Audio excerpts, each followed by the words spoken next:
우리가 방금 전에 부른 그 찬송가는 예수님께서 우리를 위해서 하신 모든 일이 완전히 다 들어있는 요약 같아요. 이 땅에 오신 것서부터 이 세상에 사신 것, 십자가에 죽으신 것, 무덤 안에 계셨던 것과 부활하시고 다시 오실 것까지, 우리가 오늘 다른 날도 특별히 다른 날도 힘차게 이 찬송을 불렀겠지만은 오늘은 더 우리 마음에 힘차게 더 큰 확신을 가지고 부르게 됩니다.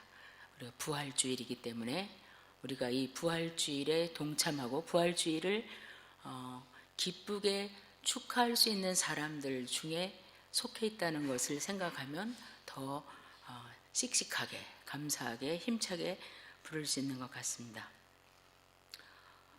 이 부활의 소식은, 주님의 부활의 소식은 정말 기쁜 소식입니다.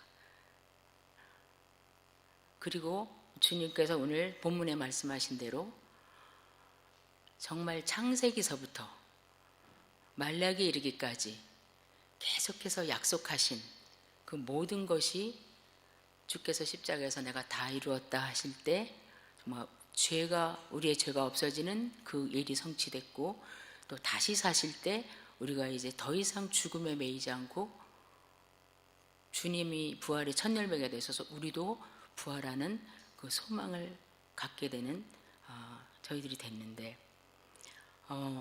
오늘 제가 이 말씀을 이렇게 보면서 주님께서 한 가지만 이루어졌다고 하지 않으시고 또 한 가지가 이루어진다고 말씀을 하시는구나.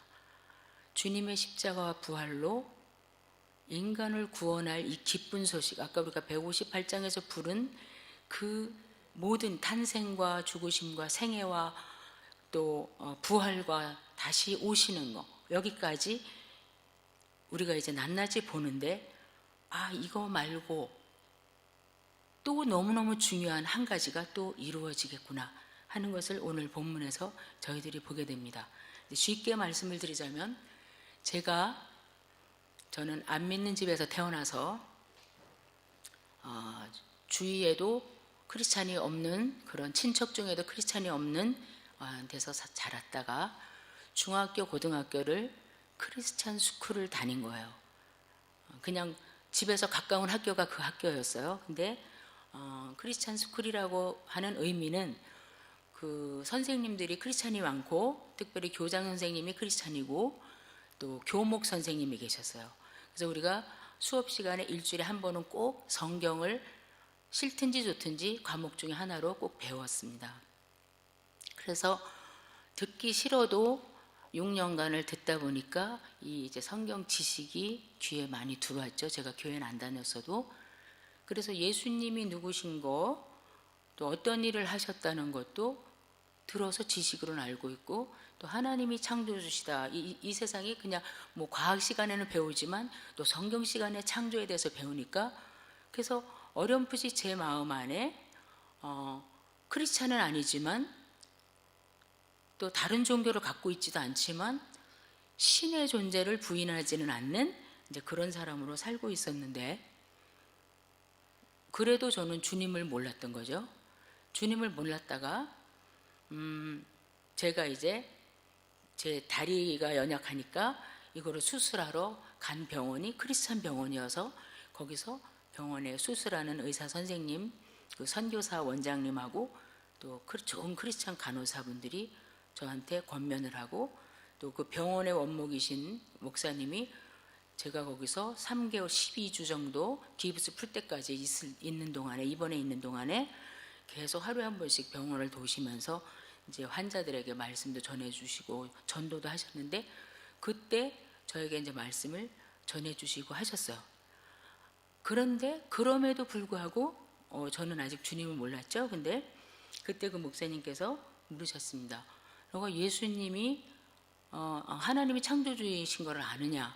그래서 내가 안다 그랬어요. 그러면 예수님께서 십자가에서 온 인류의 죄를 지고 돌아가신 걸 아느냐? 또 안다 그랬어요. 근데 그 예수님이 너 때문에, 너 죄 때문에 죽으신 거를 네가 인정하냐? 그렇게 물으실 때 제가 인정 못합니다 그랬어요. 그분하고 저하고 무슨 관계가 있고 내가 무슨 죽을 죄를 졌기 때문에 한 사람이 어떤 다른 존재가 나를 위해서 죽어야 되는가, 그렇게 말씀했어요. 말씀드렸어요. 그랬더니 목사님이 너가 지금까지 알고 있다는 창조주에 대한 지식과 예수님에 대해서 좀 알고 있다는 것이 다 헛것이다. 너와 개인적으로 관계가 없으면 아무것도 아니다. 그렇게 말씀하셨어요. 그럼 제가 이제 여러분에게 드리고 싶은 질문은, 그때가 1978년인데 그때 이미 예수님께서 십자가 죽으시고 부활하신 지 그야말로 1950년 정도 된 해잖아요. 지금 우리가 158장 찬송 부른 그 찬송을 다른 누군가 예수님을 아는 사람들은 힘차게 불렀을 때죠. 근데 그 예수님의 그 복음이 인류의 죄를 사하기 위해서 이루신 모든 일이, 십자가 부활이 저한테는 하나도 영향이 안 왔죠. 왜 그래요? 저는 제 죄를 위해서 회개하지 않았고 죄사함을 받지 못했고 주님을 만나지 못한 거죠. 그래서 그 부활의 능력을 제가 힘입지 못한 거죠. 그래서 그 후로 도전이 많이 됐어요. 왜냐하면 그때 항상 민감할 때고 또 좀 자존심이 상했어요. 제가 6년이나 다니면서 들었는데 저 목사님이 내가 갖고 있는 거는 헛지식이다 이렇게 하시니까 이게 뭔가 그런 도전도 좀 받았어요. 그러면서 이제 잠시 후에 우리가 이제 말씀을 나눌, 정말 하나님께서 제게도 죄사함 받을 수 있는 회개의 기회를 주신 거죠. 그래서 제가 도전을 받고 이제 집에 돌아와서는 성경을 계속 읽기 시작했어요. 이유는 두 가지예요. 하나는 한 1년간 혼자서 물리치료를 해야 된다니까 어디 가지를 못하니까 집에서 하는 일이 없어. 그래갖고 성경을 하루에 막 3-4시간씩 읽었고, 두 번째는 내가 그동안 알고 있는 지식이 이렇게 헛건가 이런 생각도 들면서 한번 읽어봐야겠다 그런 생각을 했었어요. 근데 그때 아까 말씀드린 대로 저희 집이나 친척 중에 크리스찬이 없기 때문에 누구한테 성경 있는 사람한테 3개월만 빌려달라 그래가지고 계속 막 통독을 하기 시작했는데, 성경을 읽다가 구약의 중간쯤 가면서 이스라엘 사람들이 이 어떤 나라 사람들인지 참 너무 마음이 돌같고 나쁘다 이렇던 생각이 점점 바뀌면서 내가 그들 안에, 그 군중들 안에 내가 껴있는 거를 점점 느끼게 됐습니다. 그러면서 나도 떨어버려야 될 죄가 엄청 많구나, 그렇게 내가 생각했던 것 같이 깨끗한 인간이 아니구나, 그런 생각이 점점 들었어요. 그래서 성경을 읽으면 읽을수록 죄책감이 생기고 마음이 찔리면서 불편하고, 근데 불편해도 계속 읽는 거예요. 읽으면서 나중에는 정말 교회에 가기 전에, 세례받고 이러기 전에 제가 혼자서 기도를 했어요. 진짜 알지 못하는 신에게는 아니고 이미 들은 지식은 있으니까, 하나님은 생각해보니까 나도 참 죄인입니다. 그런 거를 생각할 때 예수님의 십자가, 고난주일, 부활주일, 이제 그 이후로 지나가면서 고난주일이면 정말 주님의 고난에 육신적으로도 동참해 보겠다고 늘 금식하고 정말 기도원 가서 몇 날 며칠을 같이 기도하고, 고난주일이면, 부활주일이면 참으로 기뻐하고 즐거워하고 하나님께 큰 소리로 찬양하고 그랬는데, 그러면서 근데 그 다음은 뭐냐? 그 다음은 뭐냐? 부활이 그걸로 끝나지 않고 뒤로 뭐로 연결이 돼야 되는 거 아닌가? 우리도 일주일간 지난주에 고난주일 특별 새벽 기도를 드렸잖아요. 그래서 오늘 부활주일, 기쁘게 부활주일을 맞았잖아요. 그럼 내일부터 우리는 무엇인가? 주님의 부활이 우리에게 무슨 영향을 주고 이 교회에도 기독교 역사와 하나님의 복음 사역을 이루는데 무슨 역할을 그렇게 하고 있는가? 그런 이게 다는 아니지 않는가 하는 생각이 드는 거예요. 근데 이제 이 말씀 읽으면서 바로 이거구나. 그것을 이번에 더 깨달았습니다. 자, 이 말씀을 보면 이 배경이 그렇습니다. 오늘 낮에 예배 시간에 목사님께서 말씀해 주신 그 말씀을 다 아직 기억하실 테니까 배경이 낯설지가 않으실 겁니다. 이 제자들이 계속 예수님께서 내가 죽었다가 다시 살아나리라는 말씀을 누누이 하셨죠. 누누이 하셨을 때 그걸 이해하지도 못하고 믿지도 않았는지 믿질 못했습니다. 그러다가 오늘 목사님 말씀하신 대로 여러 증인들의 이야기와 또 실제로 자기들이 눈으로 보면서도 계속 믿지를 못했습니다. 우리가 읽은 그 바로 전에도 보면 예수님이 제자들이 있는데 직접 나타나셔서 손과 발을 보여주시고, 그때도 이 사람들은 영인 줄 알고 놀라고, 또 생선을 달라 먹을 게 있냐 해서 구운 생선 반토막을 드시는데도 불구하고 이들은 반신반의하는 그러한 상황들입니다. 자, 그리고 나서 며칠이 지나서 예수님께서 그들과 또 함께 계셨는데, 그때 44절에 그렇게 말씀하십니다. 이것들이야 바로 이것들이야. 지금 일어난 이런 모든 일들 너희들이 보고 의심은 하지만 일어난 이런 일들이, 이것들이 바로 내가 전에 너희하고 같이 있을 때 계속 말했던 그거야. 내가 너희와 함께 있을 때, 지금도 함께 계시잖아요. 근데 지금의 모습과 예전에 있었을 때의 모습은 틀린 모습입니다. 예전에 제자들하고 같이 다니실 때는 인간 예수죠. 예수님, 사람의 몸을 입고 오셨던 예수님이시고, 지금은 부활하신 정말 신적인 그리스도십니다. 그래서 내가 옛날에 너하고 너희들하고 다닐 때 3년 동안 나의 공생애, 이 땅에서의 공생애 할 때, 사역을 할 때, 하나님의 나라를 선포할 때, 그때 내가 너희들에게 누누이 말한 게 바로 이것들이야. 이것들이 뭐냐면 내가 그때 말했잖아. 이것들이 시편, 또 모세오경, 선지자의 글에 다 나에 관해서 기록된 것들이라는 거야. 내가 말했던 게 바로 그거야. 내가 말했던 게 내가 지어서 말한 게 아니고 구약에 나를 가리켜서 다 기록되어 있다는 것을 너희들에게 말했는데, 지금 일어난 일이 바로 이것들이다. 이렇게 말씀을 합니다. 그래서 하나님의 말씀이, 또 내가 너희들에게 했던 그 말이 다 지금 이루어지고 너희들 눈앞에 보고 있다. 근데 사실 이 순간에도 제자들은 그래서 이게 어떻게 연결된다는 건가, 이럴 수 있어요. 예수님이 부활하신 건 사실인데 그래서 구약 성경하고 이게 어떻게 이루어진다는 건가, 그리 생각할 수 있어요. 못 깨달을 수 있죠. 근데 45절에 예수님께서 그들의 마음을 열어서 성경을 깨닫게 하셨다. 이 순간에는 깨닫지 않았을까 제가 생각해 봅니다. 하나님의 말씀은 아까 낮에도 우리가 말씀을 들었는데, 정말 도저히 인간의 생각과 상식을 가지고는, 이성을 가지고는 이해가 안 되는 그런 것들이 많이 있습니다.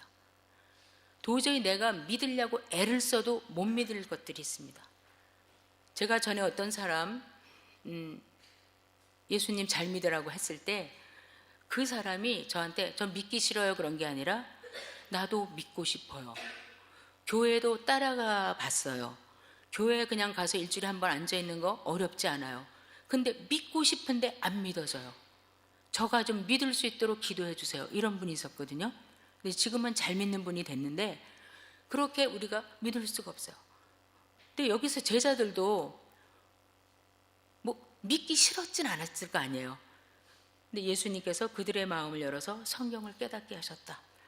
여기를 읽으면 우리가 생각나는 게 많잖아요. 바울이 루디아에게 그 빌립보 성에 가서 기도처를 찾다가 여인들이 옹기종기 해변에 모여 있어서 거기서 말씀을 전할 때 루디아라는 이름을 가진 여인이 말씀을 들을 때 주께서 그 여자의 마음을 열어서 바울이 말하는 것을 깨닫게 하셨다 그랬거든요. 많은 사람이 같이 들었지만 깨닫게 해주셨어요. 그리고 요거 조금 전에 누가복음 조금 우리가 읽은 바로 전에 보면 엠마오로 가던 두 제자가 있었잖아요. 두 제자가 가면서 막 근심을 띠면서 예루살렘에서 일어난 일, 예수님의 시체가 없어졌어 이러면서, 그리고 내려갈 때 예수님이 곁에 가가지고 뭘 그렇게 근심 어린 얼굴로 너희들은 심각하게 이야기하냐니까, 당신만 그거 모르지 지금 예루살렘에서 어떤 일이 일어나는지 모르냐, 그러면서 자기 집 있는 데까지 다 걸어가면서 얘기해도 주님인지 몰랐잖아요. 근데 그들이 이제 예수님이 그래서 가면서 말씀을 설명해주고 또 그 집에 들어가서 떡을 떼주실 때, 우리가 오늘 성찬을 했죠. 자, 떡을 떼주실 때 이들의 눈이 열렸습니다. 열리면서 자기들이 하는 말이, 아까 예수님이 길에서 우리한테 말씀 풀어주실 때 마음이 뜨겁지 않았니? 이렇게 서로 묻습니다. 그러니까 주님께 똑같은 말을 들어도 주께서 마음을 열어주셔야 듣는 거죠. 자, 그래서 지금 이 순간에도 아마도 못 깨달을 수 있었어요. 그래서 여기 보면 그들의 마음을 열어서 성경을 깨닫게 해주셨어요. 그러면서 이제 두 가지를 말씀해 주세요. 내가 이것들이라고 말한 거, 구약 성경에 나를 가리켜 예언됐다고 기록됐다고 하는 게 내가 두 가지로 알려주마. 하나는 뭐냐? 46절에 이같이 그리스도가 고난을 받고 제3일에 죽은 자 가운데서 살아날 것이다. 요것이 써 있다, 구약 성경에.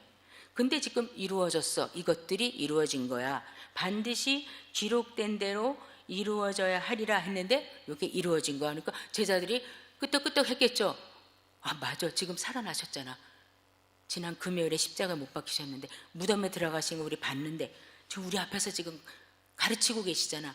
맞아. 거기에서 이제 더 이상 의문이 없죠. 근데 그 다음 말씀이 이제 중요한 거죠. 또 구약의 나를 가르쳐서 이렇게 기록되어 있다. 뭐라고 기록되어 있냐면 이것도 반드시 이루어질 것인데, 또 그의 이름으로, 이제 살아나신 후에 그의 이름으로 죄사함을 받게 하는 회개가 예루살렘에서 시작하여 모든 족속에게 전파될 것이 기록되었다. 자, 이거 아직 안 이루어졌잖아요. 제자들이 있을 때, 이 당시에. 자, 제자들에게, 자, 너희들이 본 대로 창세기서부터 말라기까지 나에 가르쳐서 예언된 모든 그리스도의 순환과 죽음과 부활 이루어졌다. 반드시 이루어졌다. 또 이제 하나가 있다. 또 나에 대해서 기록된 큰 덩어리가 하나 있는데, 그거는 죽음에서 부활하신 그리스도, 근데 그 부활의 주님의 이름으로 죄사함을 받게 하는 회개가 온 세계에 전파될 것이다.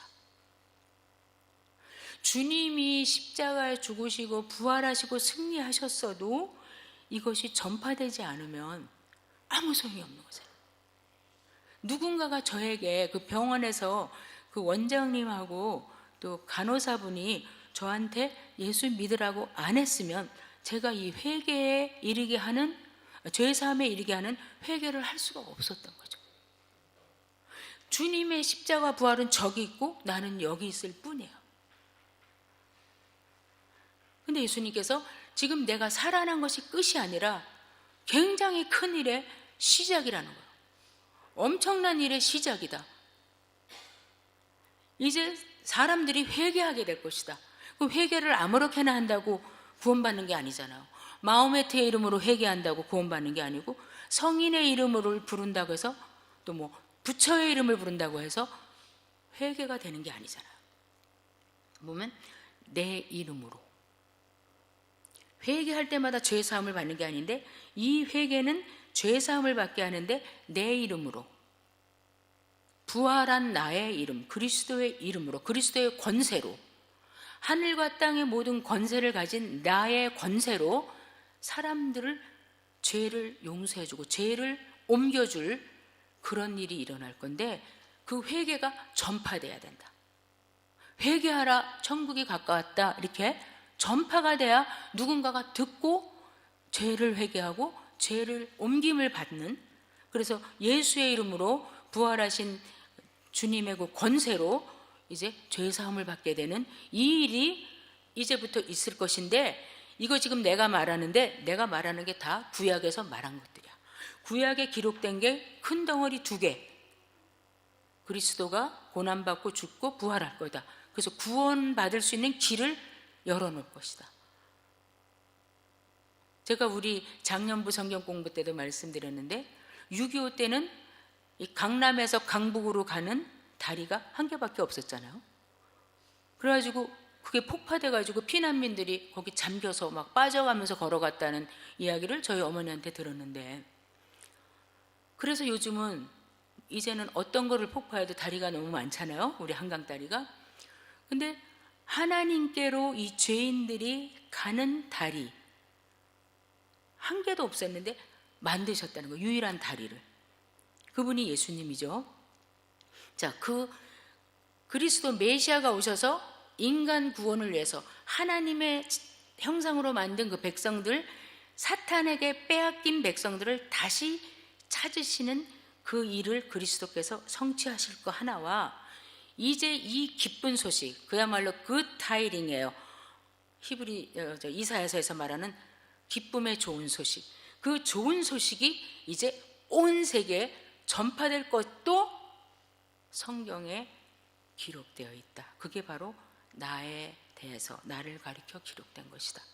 그러면 너희가 보는 대로 구약에서 말씀한 대로 내가 죽었다가 살아난 것 분명히 이루어진 것 같이 이제 내 이름으로 죄사함의 역사가 여기저기 나타날 것이다. 전파될 것이다. 어디서부터 시작하냐? 요 예루살렘, 너희들이 있는 지금 요 예루살렘으로부터 시작해서 모든 족속에게 내 이름을 부르면서 회개하고 죄사함 받고 하나님의 자녀가 되고 어두운 사단의 세력에서 빠져나와서 하나님의 빛의 세상으로 하나님의 나라의 백성들이 모이는 일이 있을 거라고 구약에 기록되어 있다. 이제 제자들이 구약을 마구 생각해 봐야 되죠. 자, 시편도 보면 열방이 주를 찬송합니다. 제가 열방 가운데서 주를 찬송합니다. 만민이 예루살렘으로 오면서 오라 우리가 여호와의 산에 올라가자. 그곳에 율법이 있고 그곳에 하나님의 말씀이 있다. 이런 말씀들이 선지서 시편에 많이 있잖아요. 자, 그 말씀이 이제 이루어질 거야. 반드시 이루어질 거다. 야, 이제 제자들이 예수님의 부활까지는 해결이 됐어요. 이게 해결이 되겠냐고요? 이제 겨우 예수님의 부활을 이제 좀 받아들이고 믿었는데 이거는 또 뭐야? 왜 뭐야? 그러냐? 48절 말씀 때문에 그렇죠. 기록 전파될 것인데 너희가 이 모든 일의 증인이라. 예수님은 이 연약하고 더디 믿는 제자들을 이제 시발점으로 해서 이 구원의 역사, 부활하신 주님으로 인해서 죄사함의 그 운동이 막 일어나는 그것을 시작하신다는 거예요. 그러면 제자들이 이 일에 우리가 과연 증인이 될 수 있을까? 이렇게 생각했을 것 같아요. 저라면. 3년간 따라다니던 예수님, 누누이 말씀하신 그 말씀대로 부활하시는 것도 안 믿었었는데 지금 이제 이 온 세상의 죄사함의 그 복음을 전하는데 너희들이 이 모든 일의 증인이다. 내가 죽고 부활한 것도 증인이고 이제 나가서 이 말씀이 이루어지는 것도 너희들이 증인이다. 그러죠. 근데 우리가 뭐 길게 볼 것도 없이 사도행전 가면은 베드로가 일어나가지고 복음을 전하기 시작하는데 예루살렘에서 유월절을 지키려고 각 나라에서 왔던 사람들이 베드로가 전하는 그 말씀을 듣고 막 베드로 앞으로 모여와서 우리가 어떻게 하면 되겠습니까? 우리가 어떻게 하면 구원을 받겠습니까? 그러니까 베드로가 회개하라. 그렇게 말씀을 해요. 근데 베드로가 회개하고 죄사함을 받으라. 너희에게 좋은 날이 이를 것이다. 말씀할 때 사람들이 네! 그리고 회개하면서 3,000명, 5,000명이 죄사함 가운데 나오는 거예요. 자, 이때 베드로의 마음이 어땠을까? 이게 이루어지는구나. 내가 잘해서가 아니라 이 말씀대로 이루어지는구나. 주님이 우리에게 이 말씀을 하시고 승천하셨는데 구약에서 말씀하신 대로 회개의 역사가 일어나고 있구나. 그거를 이제 눈으로 보는 거죠. 이 두 가지 양쪽의 증인이 다 되는 거죠, 제자들이. 자, 그런데 증인은 아무나 하는 게 아닙니다. 왜냐하면 제자들도 알아요. 예수님도 아세요. 증인 못한다는 거를. 누가복음, 요한복음, 마가복음, 마태복음 모두의 끝에 가서 예수님께서 대명령을, 위임령을 내려주십니다. 아까 낮에 여러분 들으신 대로 마태복음에서 너희는 모든 민족에게 가서 그 민족을 제자 삼으라 그럽니다. 제자 삼을 때 가르치고 세례 주고 그 다음에 가르치고 하나님 말씀을 복종하는 사람들로 다 만들어라. 그러시면서 그 사람들만 가라려면 갈 수 없잖아요. 내가 너희와 함께 하겠다. 그럼 당신이 누군데요? 나 하늘과 땅의 권세를 가진 자야. 가. 그러시는 거예요. 근데 그 말 듣고도 제자들이 못 갑니다. 못 가요. 그 다음에 마가복음에도 16장 15절에 보면 너희는 천하 만민에게 다니면서 복음을 전하라.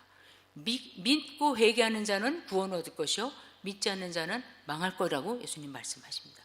근데 그때가 언제냐면 제자들이, 제가 마가복음만 조금 읽어드릴게요. 마가복음 16장 14절에 보면요, 그 후에 11 제자가 음식을 먹을 때 예수께서 그들에게 나타나사 그들의 믿음 없는 것과 마음이 완악한 것을 꾸짖으시니 이는 자기가 살아난 것을 본 자들의 말을 믿지 아니함이라. 근데 바로 이어서 이렇게 믿지 않는 자들에게 15절에 보면 또 이르시되 너희는 온 천하에 다니며 만민에게 복음을 전파라. 이게 지금 굉장히 힘든 일입니다. 어떻게 이렇게 될 수 있는가? 어떻게 될 수 있는가? 그 말씀을 49절에서 하십니다. 예수님께서 누가복음 24장 49절에 너희가 이 일의 증인인데, 너희들 시점으로 해서 예루살렘으로부터 시작해서 만민에게 누구든지 예수 이름으로 회개하면 죄 사함 받는 이 좋은 소식이 전파될 텐데 너희가 증인인데 그냥은 못 나간다. 지금 모습으로는. 옷을 다른 걸 입고 나가야 된다. 전쟁터에 나가는 옷으로 갈아입어야 된다. 평상복 갖고는 안 된다. 군복을 입어라. 49절에 볼지어다 내가 내 아버지께서 약속하신 것을 너희에게 보내리니 너희는 위로부터 능력으로 입혀질 때까지 이 성에 머물라 하시니라.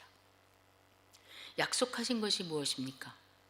주님이 가시면서 약속하시고 아버지께로부터 보내주신다고 약속하신 것이 무엇이에요? 성령님이잖아요. 성령이 임하셔야 되고 성령의 하나님의 능력이 너희에게 입혀지면 이렇게 된다 말씀. 근데 그러기 전에는 나가야 실패다. 또 넘어지고 또 넘어지고 못한다는 거죠. 아까 제자들이 3년을 예수님 따라다녔지만 나는 수도 없이 들은 이야기 하죠. 외울 수 있어. 외울 수는 있겠지만 이해는 안 되는 거예요. 외울 수는 있겠지만 믿어지진 않는 거예요. 근데 눈을 여셔서 마음을 여셔서 깨닫게 하면 깨닫는 거거든요. 여기도 예수님께서 너희들이 지금 증인으로 나가는데 이 두 가지 증인이죠. 내가 구원을 해서 죽었다 부활했다 이거를 너희들이 말하고 그 다음에 이제 이 온 세계에 전파되는 것에 그 역사 속의 한복판에 너희들이 들어간다.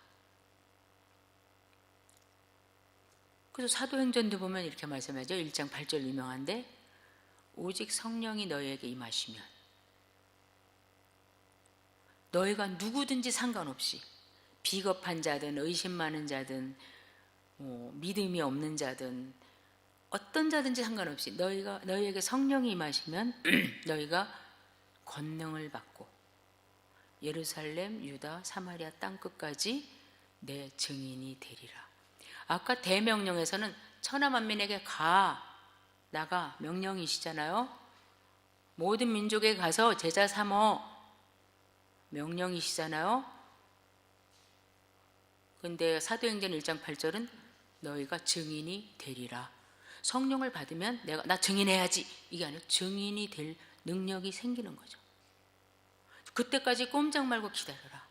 하나님께서 입혀주시는 그 능력이 아니면 이건 너무 놀라운 지금 사건인데, 구약에서부터 약속한 역사적인 사건이 이루어지는 거고 정말 하늘의 일이 일어나는 건데, 너희가 능력이 있어야 이 일을 한다. 근데 그 능력은 하늘에서 주시는, 위로부터 주시는 그 능력으로 옷을 입어라.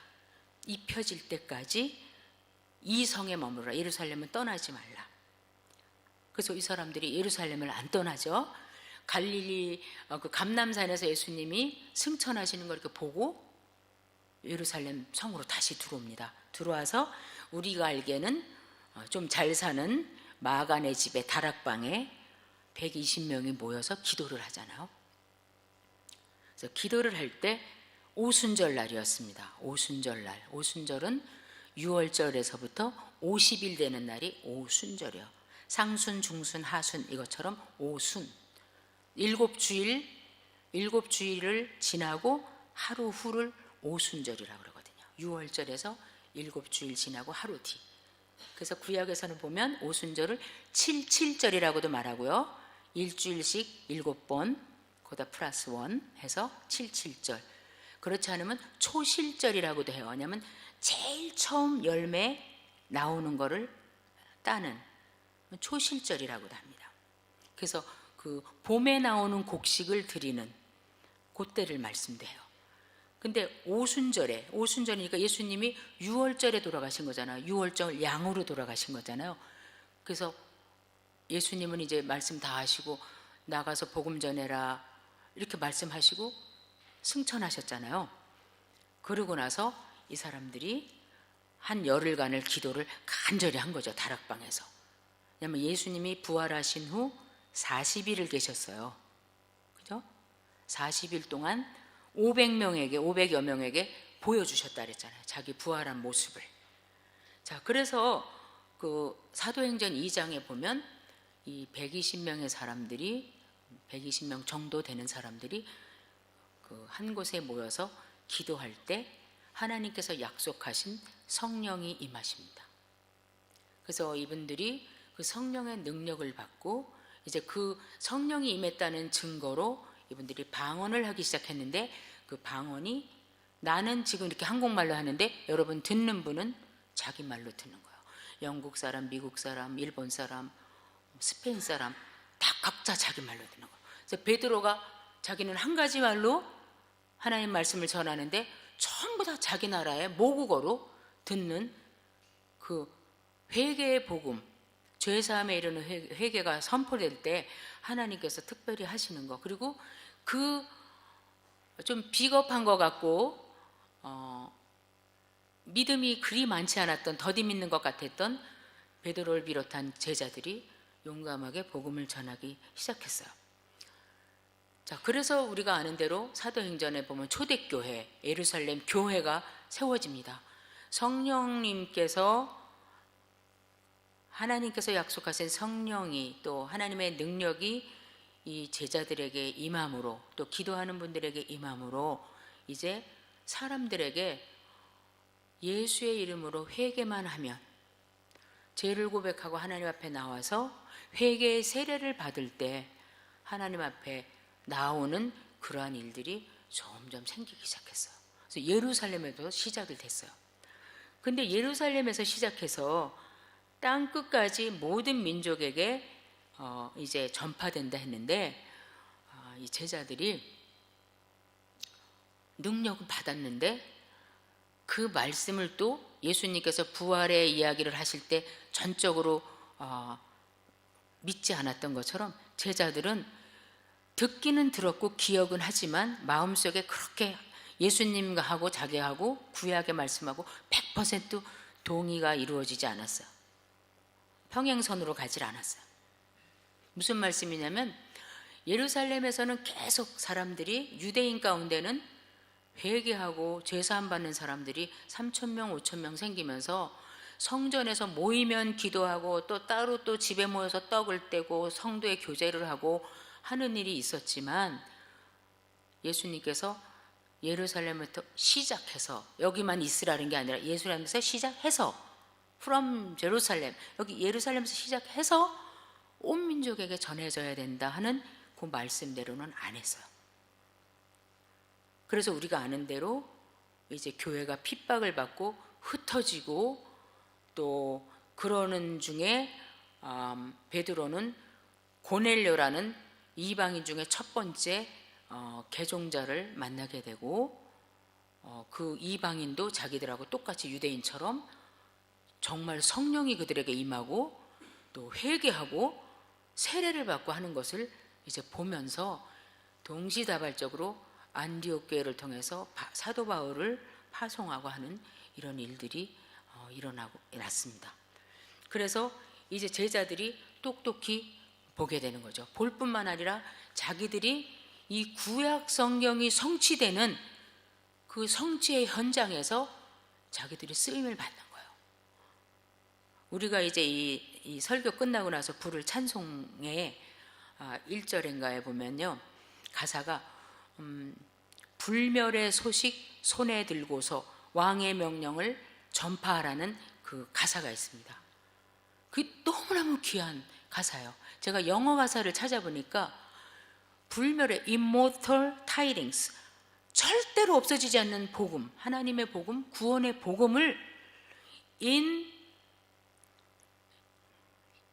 mortal hand, 우리의 썩어질 육체, 70, 80 살다가 갈 인생, 하나님의 영원서부터 영원까지 계획된 그 불멸의 복음, 영원히 사라지지 않고 하나님이 계획하신 사람이 다 구원받을 때까지 살아있을 그 복음이 썩어진 이 손, 우리의 흙으로 갈 손, 이 손에 들려서 왕의 명령이 전달이 되는 겁니다. 이러한 일들이 일어날 것이라고 구약에 기록되어 있다. 얘들아, 예수님께서 말씀하시면서 내가 죽었다 살아나야 되는 거, 기록된 거 반드시 지금 이렇게 이루어진 것처럼 이 일도 반드시 이루어진다. 내가 십자가에서 죽고 부활해서 구원의 역사에 모든 거에 마침표를 찍은 것은 바로 이 일이 시작되도록 하는 것이다. 부활이 끝이 아니다. 그죠? 아까도 말씀드렸지만 부활이 끝이라면 제가 만약에 회개의 전파를 못 들었으면 저는 아무리 예수님의 부활이 너무너무 훌륭한 사역이라도 저하고 아무 상관없는 거잖아요.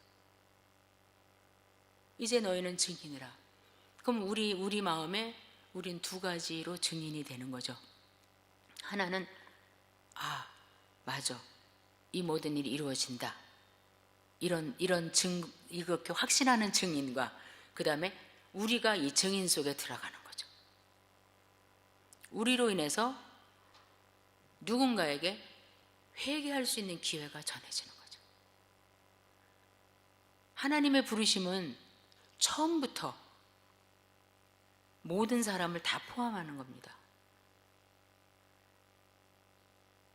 아브라함을 부르실 때 그에게 복을 주고 창대하게 하고 이름을 크게 해주고, 하지만 이 모든 것이 무엇 때문이냐, 무엇을 위한 것이냐, 모든 민족이 너로 인하여서 복을 받게 하려 함이라. 그거거든요.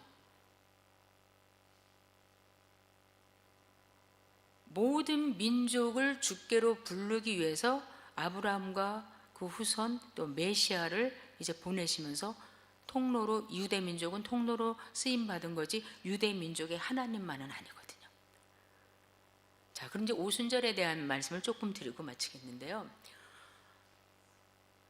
오순절이라는 거는 첫 열매를 첫 수확, 그 first fruit이라 그러는데 첫 수확을 하나님께 드리는 그 77절 초실절하고 똑같거든요. 그러면 그 초실절 첫 이삭을 드리면서 이스라엘 사람들은 내내 마지막 추수를 기대한다고 합니다. 이 첫 추수를 주신 하나님께서 이제 앞으로 더 정말 진짜 추수, 완전한 추수를 주실 것을 기대한다고 합니다. 그래서 많은 선교학자들은 6월절은 우리의 고난주일과 부활주일을 상징한다면, 오순절 그 77절은 지금 사도행전 2장에 성령님을 보내셔서 드디어 부활하신 주님이 이제 온 세계에 선포되고, 이 주님의 이름으로 만민이 얼마든지 하나님 앞에 이제 거리낌 없이 회개만 하면 나올 수 있는 그 길을 열기 시작한, 주님이 부활이 있으므로 이제 제자들에게 성령의 능력이 임하시고 이제 이들이 복음을 전하기 시작했는데, 아직 끝이 안 났어요. 지금도 계속 진행되는 거죠. 그 가운데 우리도 부름받아 여기 와 있죠. 회개를 할 수 있도록, 또 죄사함을 받을 수 있는 그 회개에 대해서 우리가 누군가에게 들은 거예요. 들어서 이 자리에 지금 와 있어요. 근데 또 우리를 통해서 주님은 얼마든지 이제 부르실 거예요. 얼마든지 다른 사람들을. 물론 아까 마가복음처럼 너희는 온천하에 되면서 복음을 전하라. 듣고 회개하는 자는 구원을 얻을 것이요 그렇지 않은 자는 망할 것이다. 이거는 이제 계속 이루어질 거예요. 우리가 어딜 가서 복음을 전해도 듣는 사람 있고 안 듣는 사람 있어요. 그거는 우리에 상관할 바 아니고, 우리가 할 거는 이 죄사함을 받게 하는 회개가 예루살렘에서 시작해서 뭐 소아시아나 아니면 유럽, 미국, 한국, 중국, 일본 이렇게 온 족속에 전파될 것이 기록됐다. 근데 너희가 증인이다. 우리는 그것만 하면 되는 거예요. 주님의 부활은 이 일을 위한 큰 시작점이라고 우리가 생각을 하는 거죠. 이 본문에서 볼 때. 그리고 우리는 이미 이 말씀이 이루어진 그 가운데 있는 사람들 중에 하나라는 거죠. 그래서 이 오순절이 지나고 나면 이제는 완전히 추수할 때, 정말 하나님께서 구원하시는 사람들이 천국에 다 모여서 보좌에 앉은 하나님과 어린 양께 경배하는 그날까지, 그 추수를 완전히 하기까지, 상징적인 숫자 14만 4천이 다 모일 때까지 추수는 이루어지는 거예요. 왜냐하면 추수는 이미 시작된 거죠. 성령의 능력으로 또 증인을 통해서 이제 추수는 시작되었어.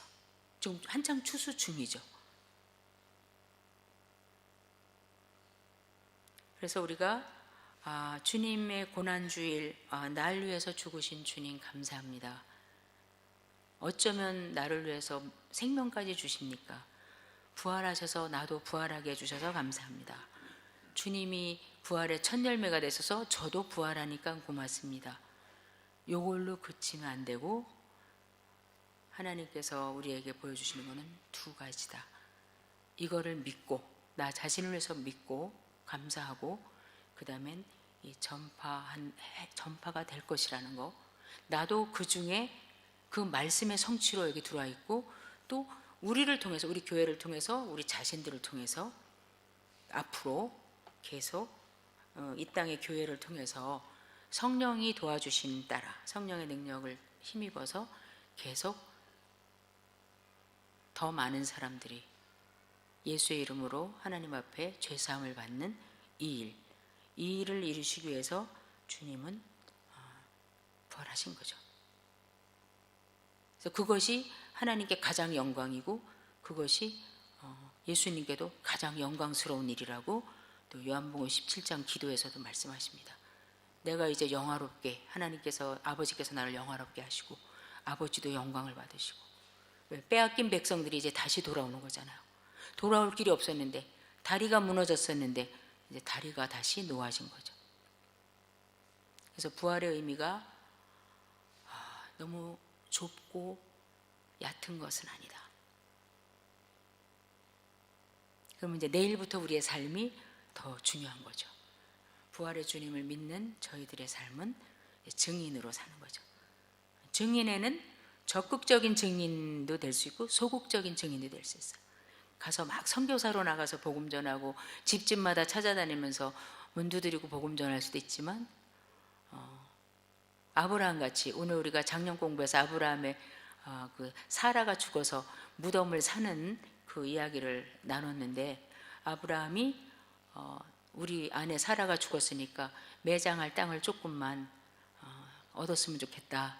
그럴 때 나는 나그네니까 좀 너희들이 나를 봐줘서 땅을 좀 얻게 해라. 그럴 때 그 사람들이 당신이 왜 나그네냐? 우리 안에 지도자다. 당신은 하나님께서 보낸 지도자다. 이렇게 말하는 거, 그런 것들은 우리가 소극적인 또 삶 가운데서 하나님을 보여주는 복의 통로가 되는 거죠. 그래서 우리가 부활의 증인들로 복의 통로로 저나 여러분이나 그렇게 살기를 원하는데, 원한다고 되는 게 아니고 하나님께서 주시는 성령의 능력을 힘입을 때 되리라 그러셨으니까 그렇게 해주실 것을 저희들이 믿습니다. 기도합니다. 아버지 하나님 고맙습니다. 저희들에게 너희는 이 일의 증인이라 하신 거 감사합니다. 물론 사도들에게 하신 말씀이지만 저희들도 이 안에 그들 중에 하나로 또 불러주시고 속하게 해주시고, 또 저희들에게도 정말 삶 가운데 주님의 이 복음의 증인으로 살 수 있도록 불러주신 거 감사합니다. 성령님께서 도와주시면 저희들이 주님 말씀 성취하는 일에 정말 한 역사의 가운데 있는 사람들 될 수 있습니다. 아버지 하나님 도와주시고, 또 우리가 그 말씀들이 이루어지는 것을 보고 기뻐하는, 또 하나님 앞에는 영광이 되는 많은 사람들은 또 주님을 알게 되는 그러한 우리의 남은 인생이 되기를 간절히 바라면서 예수님 이름으로 기도합니다. 아멘.